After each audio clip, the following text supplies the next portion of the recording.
Hi everyone, welcome back. ನೀವು ನೋಡ್ತಾ ಇದ್ದೀರಾ student solution YouTube channel. CT ಅಪ್ಡೇಟ್ಗೆ ನಿಮಗೆಲ್ಲ ಸುಸ್ವಾಗತ. ಸಿ.ಟಿ ಬಂದ್ಬಿಟ್ಟು ನಿಮಗೆ ಆಕ್ಷೇಪಣೆ ಸಲ್ಲಿಸೋದಕ್ಕೆ ಮೇ 7 ನಿಮಗೆ ಟೈಮ್ನ ಕೊಟ್ಟಿದ್ದಾರೆ. ಮೌಲ್ಯಮಾಪನ ವ್ಯಾಲ್ಯೂಯೇಷನ್ ಕೂಡ ಶುರು ಮಾಡ್ತಾ ಇದ್ದಾರೆ. ಇನ್ನು ಕೂಡ ಸರಿ ಉತ್ತರ ಕೀ ಆನ್ಸರ್ ಸರಿಯಾದ ಉತ್ತರ ಕೂಡ ಪ್ರಕಟ ಮಾಡಿಲ್ಲ. ಇಲ್ಲಿ ಡೈರೆಕ್ಟರ್ ಏನ್ ಹೇಳಿದ್ದಾರೆ ಅಂದ್ರೆ ಸಿ.ಟಿಗೆ ಸಂಬಂಧಿಸಿದಂತೆ ಕೈಗೊಳ್ಳಬೇಕಾಗಿರುವ ಕ್ರಮಗಳ ಕುರಿತು ಸರ್ಕಾರದಿಂದ ನಿರ್ದೇಶನ ಬಂದಿದೆ. ಕೀ ಉತ್ತರ ಪ್ರಕಟಿಸಲಾಗಿದೆ. ಮೌಲ್ಯಮಾಪನ ಕಾರ್ಯವು ಕೂಡಲೇ ಆರಂಭಿಸಲಾಗುವುದು ಅಂತ ಹೇಳಿದ್ದಾರೆ. ಇಲ್ಲಿ ಎಲ್ಲ ಇಶ್ಯೂಗಳಾಗಿತ್ತು. ಔಟ್ ಆಫ್ ಸಿಲೆಬಸ್ ಪ್ರಕಾರ ತಜ್ಞರ ಸಮಿತಿ ಶಿಫಾರಸು ಮಾಡಿದ ಪ್ರಕಾರ ಕೆಎ ಸೂಚನೆ ನೀಡಿದೆ ಅಂತ ಹೇಳಿ ಕೆಎ ಹೇಳಿದೆ. ತಾತ್ಕಾಲಿಕ ಕೀ ಆನ್ಸರ್ ಕೂಡ ಪ್ರಕಟಣೆ ಮಾಡಿದ್ದಾರೆ. ನಿಮಗೆ ಆಕ್ಷೇಪಣೆ ಇದ್ರೆ ಮೇ 7 ಸಲ್ಲಿಸಬೇಕಾಗುತ್ತೆ. ಆನ್ಲೈನ್ ಪೋರ್ಟಲ್ ಅಲ್ಲಿ ಮಾತ್ರ ನಿಮಗೆ ಸಲ್ಲಿಸಬೇಕಾಗುತ್ತೆ. ಏಪ್ರಿಲ್ 30ರಿಂದ ಮೇ 7 ನಿಮಗೆ ಟೈಮ್ ಇರುತ್ತೆ.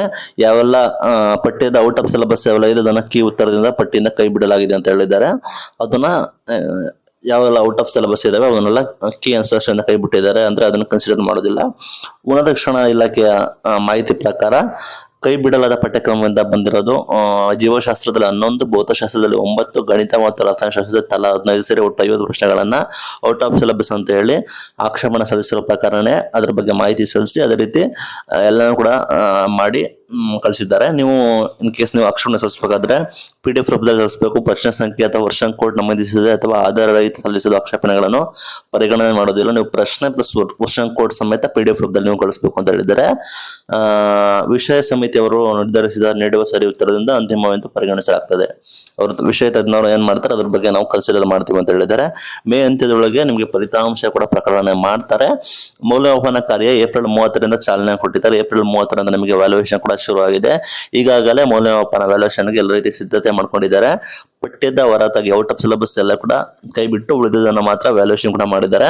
1-2 ದಿನಗಳಲ್ಲಿ ನಿಮಗೆ ಮೌಲ್ಯಮಾಪನ ಕೂಡ ಶುರುವಾಗುತ್ತೆ ಅಂತ ಹೇಳಿ ಮಾಹಿತಿ ಕೂಡ ಬಂದಿದೆ. ಈಗ ನಂತರ ಸೆಕೆಂಡ್ PUC ಪರೀಕ್ಷೆ 2 ಕೂಡ ಶುರು ಆಗಿದೆ. ಅದು ಸುಸ್ಥಿರವಾಗಿ ನಡೆದಿದೆ. 84% ವಿದ್ಯಾರ್ಥಿಗಳು ಹಾಜರಾಗಿದ್ದಾರೆ. ಯಾವುದೇ ರೀತಿ ಅಕ್ರಮ ನಡೆದಿಲ್ಲ. ಮಂಗಳವಾರ ಇತಿಹಾಸ ಭೌತಶಾಸ್ತ್ರ ಪರೀಕ್ಷೆಗಳು ನಡೀತಾ ಇದಾವೆ ಅಂತ ಹೇಳಿ ಮಾಹಿತಿ ಕೂಡ ಬಂದಿದೆ. ಇದು ಇವತ್ತಿನ ವಿಡಿಯೋ. Thank you.